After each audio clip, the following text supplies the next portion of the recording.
Asal-usul Danau Batur. Pada zaman dahulu, hiduplah sepasang suami istri yang kaya raya. Sayangnya, pasangan suami istri ini belum dikaruniai anak. Namun, mereka tidak putus asa. Sepanjang hari, mereka berdoa agar segera diberi anak. Tuhan kemudian mengabulkan doa mereka. Tidak lama berselang, pasangan suami istri tersebut dikaruniai seorang bayi laki-laki yang sehat dan kuat. Kebo Iwa, itulah nama yang kemudian diberikan oleh orang tuanya. Meskipun masih kecil, Kebo Iwa memiliki nafsu makan yang sangat kuat.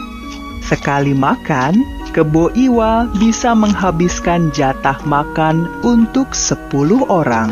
Seiring berjalannya waktu, serta jatah makannya yang sangat banyak, membuat Kebo Iwa cepat tumbuh menjadi manusia dewasa. Ketika telah menjadi dewasa, jatah makan Kebo Iwa semakin menjadi-jadi. Sekali makan, Kebo Iwa bisa menghabiskan jatah untuk 100 orang. Lama-kelamaan, persediaan padi di lumbung milik orang tua Kebo Iwa mulai menipis. Bagaimana ini, Pak? Persediaan padi kita semakin menipis. Sedangkan setiap hari, jatah makan Kebo Iwa semakin banyak. Entahlah, Bu.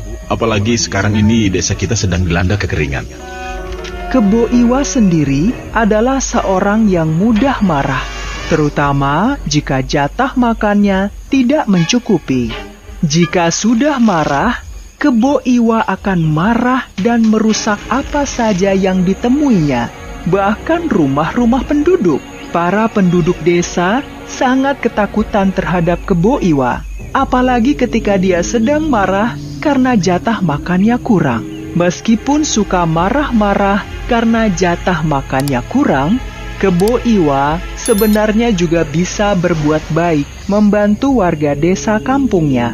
Kebo Iwa juga bersedia melakukan berbagai pekerjaan berat seperti membangun sumur. Kebo Iwa juga membantu pengairan di desanya. Dengan semangat, dia mengangkut batu-batu besar untuk membendung sungai. Setelah membendung sungai yang besar, Kebo Iwa pun lantas mendatangi rumah salah seorang warga desa. Hai kamu, aku lapar sekali. Makanan apa yang kamu punya? Aduh, maaf Kebo Iwa, tapi berasku sudah habis. Bagaimana ini? Mendengar warga desa tersebut tidak memiliki makanan, Kebo Iwa langsung marah. Hampir saja Kebo Iwa mengamuk. Tiba-tiba, dia mendengar suara sapi. Wah, suara sapi. Di mana sapi itu? Akhirnya, Kebo Iwa menemukan sebuah kandang di belakang rumah warga desa yang berisi 3 ekor sapi. Wah, sapimu gemuk-gemuk juga. Kurasa cukup untuk sekedar mengajak perutku hari ini. Warga desa yang ketakutan diam saja melihat Kebo Iwa mengambil sapinya.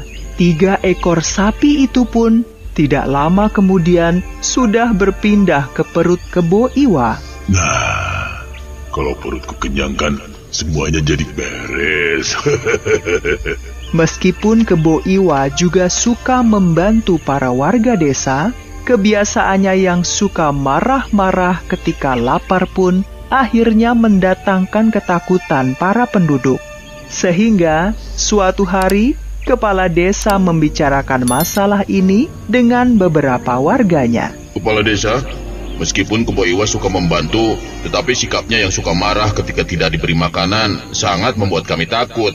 Benar Kepala Desa, kita harus berbuat sesuatu. Belum lama ini, Kebo Iwa memakan 3 ekor sapi saya. Padahal hanya sapi-sapi tersebut yang saya punya untuk membajak sawah. Aku pun sebenarnya juga khawatir dengan masalah ini. Tapi siapa yang berani menghadapi Kebo Iwa? Beberapa hari kemudian, terlihat beberapa warga membawa makanan ke rumah kepala desa. Makanan yang terkumpul pun sangat banyak. Selain makanan, para penduduk juga mengumpulkan batu-batu kapur dalam jumlah yang sangat banyak. Kepala desa, sebenarnya untuk apa makanan yang sangat banyak ini? Dan juga batu-batu kapur ini untuk apa? Tenanglah, aku punya rencana untuk mengatasi masalah Kebo Iwa.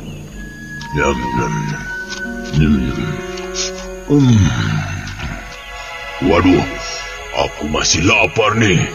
Kebo Iwa yang masih lapar itu kemudian didatangi oleh kepala desa dan beberapa warga. Hei, kenapa kalian datang ke sini? Apa kalian punya makanan? Aku masih lapar. Itulah tujuan kami ke sini. Kami punya banyak makanan dan akan memberikan semuanya. Asalkan kamu bersedia membantu kami. Yang benar. Asal ada makanan, aku siap membantu kalian. Memangnya, apa yang bisa aku bantu? Selama ini sudah banyak rumah yang kamu rusak. Kami harap kamu bisa membangunnya kembali. Itu karena kalian tidak mau memberiku makan yang cukup. Tenanglah Kebo Iwa, kami akan memberimu makanan yang cukup banyak. Asalkan engkau membangun kembali rumah-rumah yang rusak tersebut. Baiklah, asalkan ada makanan, semuanya beres. Dan ada satu lagi, selama ini desa kita kekeringan, sehingga banyak yang gagal panen. Akibatnya, kami tidak bisa memberikan makanan yang cukup untukmu. Terus, aku harus bagaimana? Di dalam tanah masih banyak air. Kamu bisa membuat waduk dengan menggali tanah yang dalam. Dengan adanya waduk, maka sawah-sawah tidak akan kekeringan. Sehingga kami bisa memberikan makanan yang cukup untukmu. Tenanglah, selama ada makanan yang banyak, Kebo Iwa siap membantu pembangunan di desa ini. Tidak menunggu lama, Kebo Iwa segera memperbaiki rumah-rumah yang rusak akibat perbuatannya sendiri. Rumah-rumah sudah selesai aku perbaiki. Sekarang, mana makanannya? Sabar dulu. Jangan lupa buat waduk di sana. Dengan kekuatanmu, tidak membutuhkan waktu lama untuk membuatnya. Ya, baiklah. Tidak masalah. Hei kepala desa, untuk apa batu kapur sebanyak ini? Kami warga kampung ingin membuatkan sebuah rumah besar untukmu. Tentunya membutuhkan banyak batu kapur, kan? Wah, sungguh kebaikan kalian membuatku terharu. Iming-iming makanan banyak dan rumah besar membuat Kebo Iwa bekerja dengan semangat. Tanah lapang tersebut segera digali oleh Kebo Iwa dengan menggunakan kedua tangannya yang kuat. Tak lama kemudian, air mulai keluar dari lubang yang dibuat Kebo Iwa. Hei, kepala desa, lihat, airnya sudah keluar. Air yang keluar masih sedikit. Sawah yang kekeringan sangat luas. Kamu harus menggali lebih dalam lagi. Baiklah kalau begitu. Kebo Iwa bekerja sangat giat sampai malam hingga keesokan paginya. Lubang yang dibuatnya sangat besar dan air keluar dengan melimpah. Bahkan tanah galian sampai menggunung di sebelah lubang yang dibuat Kebo Iwa.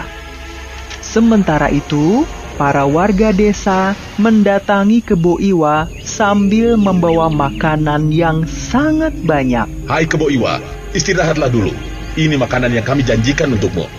Daripada kamu capek-capek naik ke atas, kami lemparkan saja makanan ini ke bawah sana. Nah, begitu dong. Mana? Cepat. Kebo Iwa pun makan dengan sangat lahap hingga semua makanan habis. Karena kekenyangan, Kebo Iwa pun akhirnya mengantuk dan tertidur di dalam lubang besar yang penuh air itu.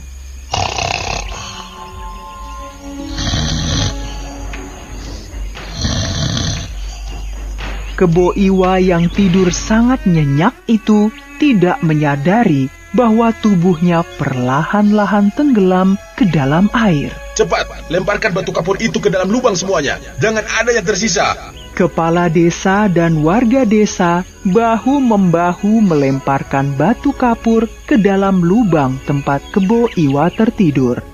Tidak lama kemudian, lubang galian yang dibuat Kebo Iwa tertutup batu, sedangkan air terus saja masih keluar.